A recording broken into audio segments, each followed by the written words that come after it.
정말 지금 우리가 해야 될 일이 뭔지 지혜롭게 월드컵을 못 나가면 누가 책임질 거야.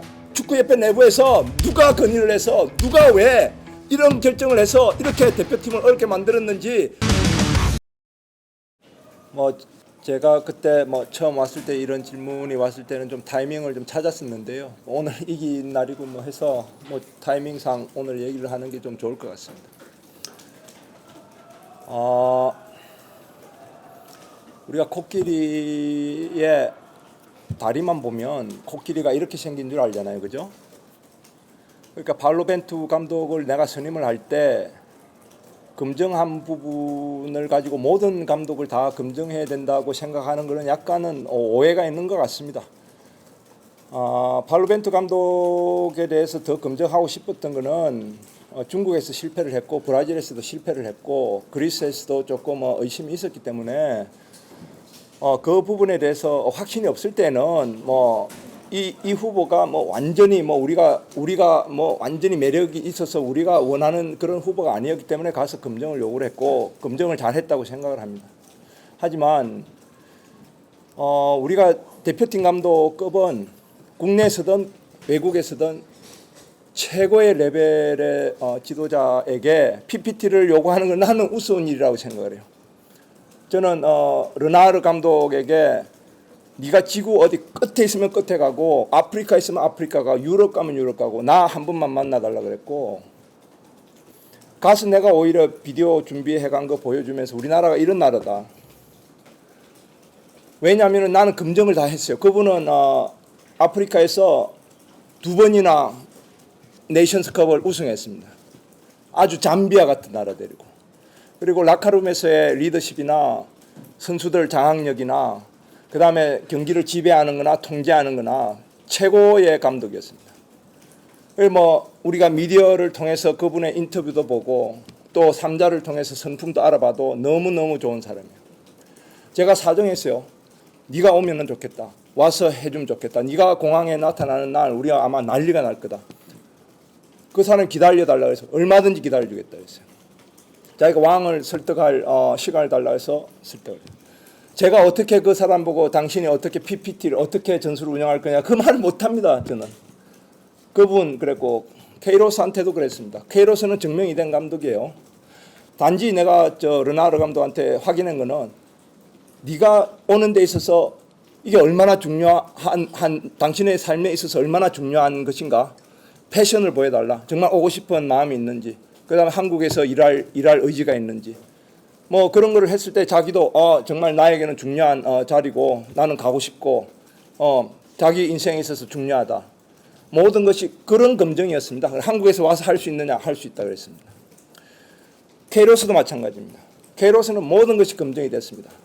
전술적으로 맨유 수석 코치였습니다. 아시아에서 톱이었습니다. 그런 감독에게 내가 무슨 PPT를 요구를 해요. 가서 여전히 이란을 그렇게 했듯이 우리나라를 그렇게 만들어 달라 그랬고, 이란 같이 강력하게 우리나라를 아시아에서 최고를 만들어 달라 그랬고 그랬습니다. 똑같습니다. 키케 플로렌스 제가 비디오 보여줬습니다. 우리나라는 이런 나라다. 네가 오면은 대박 날 거다. 오해를 안 하셨으면 좋겠어요. 그러니까 우리가 어떤 스카우트 개념으로 갈 때는 스카우트 개념입니다. 그거 하나. 그 다음에 다른 제가 아쉬운 점이 하나 있어요. 너무 아쉬워. 너무너무 아쉬운데 저는 제가 그 아시안컵 끝나고 제가 그림을 봐도 축구협회의 발언을 봐도 위원장의 발언을 보고 또 여러 가지 신문을 봤을 때는 우리나라 대표팀이 어떤 지도자를 모셔와야 될까에 대한 방향성을 만약에 설정을 한다 그러면 그 당시에는 완전히 오합지졸이 된 팀워크를 누가 수습을 할 것이며 아래 위도 없는 선후배도 없는 그런 여러 가지 상황에서 누가 한 팀을 만들 것이며 원팀을 만들 누군가 가장 빠른 시간 안에 누가 원팀을 만들고 누가 팀워크를 만들고 누가 그렇게 할 것인가를 찾는 것 같았어요. 그러면 그게 감독을 선임하는 데 있어서 우리는 이런 사람 이런 목적을 가지고 이렇게 찾습니다라고 설정만 잘했으면, 그리고 그걸 가지고 국민을 잘 설득하고 미디어를 잘 설득했다 그러면 이 사태는 안 왔다고 생각합니다. 아마도 국민이 오히려 오케이 아쉬움이 있고 열받고 뭐 캐리어 감독 빼가고 뭐 그런 아쉬움이 있겠지만은 오히려 박수 쳐줬을 거, 니네들 잘 선택했다라고 나는 말씀을 했을 것 같아요. 저는 그게 너무 안타깝고, 왜 위원회 안에서조차 왜 방향 설정이 안 돼서 어떤 사람은 한국인을 뽑아야 될 것 같다 생각을 하고 어떤 사람은 외국인을 뽑아야 될 것 같다 생각해가지고 그런 오해들이 있는지 모르겠어요. 아주 간단한 문제입니다. 저는 간단한 문제에서부터 오해가 시작이 됐고, 지금 우리가 이런 걸 가지고 지금 지금 에너지를 어디다 써야 되는지를 우리가 지혜롭게 에너지를 어디다 써야 돼요. 지금 우리가 팀이 정비를 해서 지금 벌써 2게임을 했어요. 그럼 다음 2게임이 내일 모레야. 그러면 우리가 지금 이런 데 에너지를 쏟고 감독 면박 주고 감독의 힘을 빼고 팀을 와해시키고, 저는 정치하시는 분이나 유튜브 하시는 분이나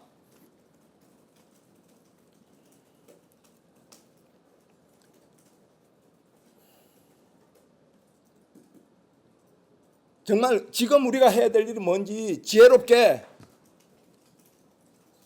월드컵을 못 나가면 누가 책임질 거야. 하여튼 뭐 저는 그렇습니다. 제가 그 부분에 있어서 너무 속상하고, 뭐 두 분의 위원장님이 막 진짜 제가 볼 때는 너무 안타깝고, 뭐 실수는 있어요. 그리고 저는 협회 한마디 하겠습니다. 위원장에게 정강위에 대표팀을 운영하고 감독을 선임하고 감독을 평가하고 그런 모든 권한을 줬을 때 어떤 결과가 나왔습니까? 가장 강력한 대표팀이었고 가장 강력한 언더 23세, 언더 20세, 언더 17세 가장 좋은 성적으로 가장 안정적으로 모든 철학이 똑같이 모든 시스템에서 공정하게 객관적이고 모두가 공감할 수 있는 그런 프로세스대로 했는데, 왜 어느 날 왜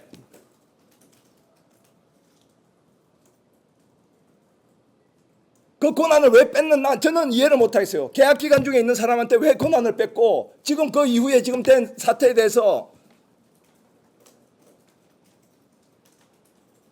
저는 그게 축구협회 내부에서 누가 건의를 해서 누가 왜 이런 결정을 해서 이렇게 대표팀을 어렵게 만들었는지 저는 스스로들이 돌아봐야 된다고 생각합니다. 지금 그게 문제가 아니잖아요. 지금 저는 이제 이 사태를 빨리 수습을 하고, 지금 내일 모레 명단 발표인데 감독이 선수를 봐야죠. 집중을 해야지. 우리가 할 때는 우리나라 그렇지 않습니까? 뭐 잘못된 건 뭐라고. 그 다음에는 감독에게 평가, 자 이제 책임지고 해라. 그래 뽑은 사람한테도 너가 나중에 책임져라 하고 나중에 평가할 시간이 있잖아요. 저는 그렇게 했으면 좋겠습니다. 지금 월드컵 중요하기 때문에 뭐 이만큼 하겠습니다. 예.